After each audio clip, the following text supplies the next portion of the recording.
ചോട്ടാ മുംബൈ സിനിമയുടെ സെൻസറിങ് കഴിഞ്ഞിട്ടുണ്ട്. RFD films ആണ് സിനിമ UK റിലീസ് ചെയ്യുന്നത്. ഉടനെ സിനിമയുടെ റിലീസ് UK ഉണ്ടാവും.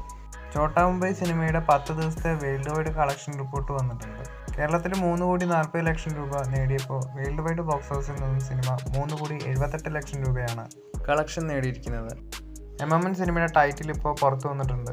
ലാലേട്ടനെ ശ്രീലങ്കയിലേക്ക് വെൽക്കം ചെയ്തുകൊണ്ട് ടൂറിസം ശ്രീലങ്ക ഇട്ട പോസ്റ്റിലാണ് സിനിമയുടെ ടൈറ്റിൽ പുറത്തുവിട്ടിരിക്കുന്നത്. South Indian legend Mohanlal praises Sri Lanka as a truly film friendly destination while shooting his latest Malayalam film patriot.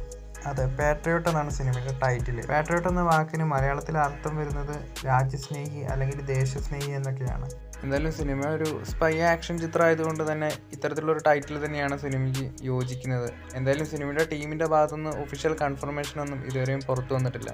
പക്ഷേ ഇതൊരു ഒഫീഷ്യൽ അനൗൺസ്മെൻറ്റ് പോലെ തന്നെ ആയല്ലോ. എന്തായാലും ഇത് തന്നെ ആയിരിക്കും സിനിമയുടെ ടൈറ്റിൽ. അങ്ങനെ MMN പാട്രിയോട്ടായിട്ട് മാറിയിരിക്കുകയാണ്.